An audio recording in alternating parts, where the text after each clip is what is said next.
This is totally necessary. Nothing if not traditional.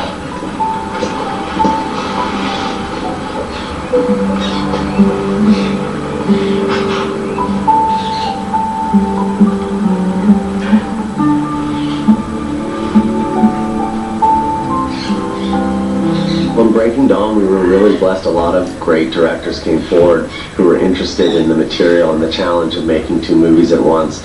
Bill Condon had read and seen the movies, and lo and behold, when we went out to start looking for Breaking Dawn, he said, I'm interested. You know, I was intrigued by it. I started out in horror movies, and I've always been looking for another one to do, you know, and vampires are a special, you know, love of mine, starting from watching Dark Shadows when I was a little kid, you know, so I was amazed by how original it was. It always took you in surprising places, and when I read Breaking Dawn, I was kind of shocked, you know, it's like, she set herself up this challenge of how do you get out of this romantic triangle, and the way she does it is really like, I can't imagine how she thought of it.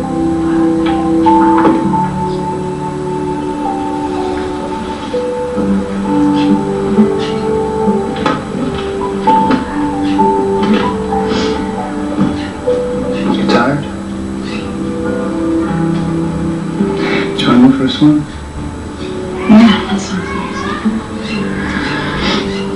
I can use a few healing minutes.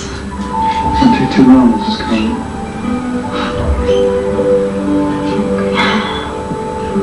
The guy's got a track list that is pretty phenomenal. And so to have him joining our ever-growing roster of directors for the Twilight franchise, it's a great way to kind of put a close on the series. I was a new guy, but you know, I was the fourth new guy too. That was part of what was appealing about it, is that each of these movies has been really different one to the other, and each one represents, in a way, the personality of the director who did them. So there wasn't some template you were trying to fit into. And it was the same with the actors, you know, everyone was very eager to collaborate. I sat down with Bill. I said, Bill, you have a huge road, you know, ahead of you. And good luck. Because it's not going to be easy, but it'll be very satisfying. But we're going to be there in the trenches with you.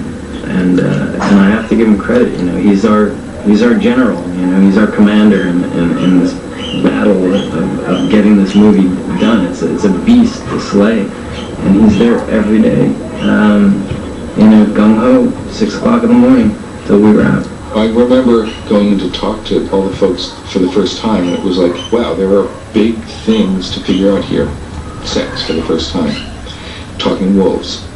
Imprinting. That's just in the first film, you know, but yeah, there are big challenges because it's about taking something that's written as a fantasy and actually bringing a moviegoer along to the degree that they believe in it, you know, and some of these ideas are pretty out there, you know, but that again was what was fun about it, to try to figure out how to create a universe where you would go along for that ride. Bill was cool with everything. I mean, whenever we voiced anything we were uncomfortable about, or would rather do this, or rethink this, I mean, Bill took everything in. He was absolutely amazing, and we listened to what he had to say because we trusted him. It really was an incredibly strong commitment they all felt to this, you know, and they've been there from the beginning, obviously, but, you know, sometimes I think there's a worry as you get into the fourth and fifth that someone might be kind of cruising, and that wasn't happening here.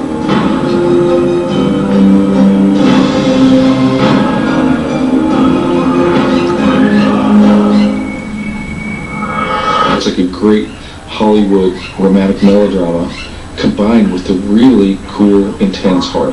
Both of those ideas kind of clashing with each other, and I think actually turning it into something that's kind of unique.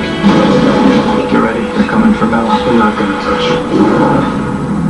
If you kill her, you kill me! I think the most exciting thing they can expect from Breaking Dawn is seeing all of the characters in a different light. All of the characters change so much from the beginning of the movie to the end. And I think that's going to be really exciting to see.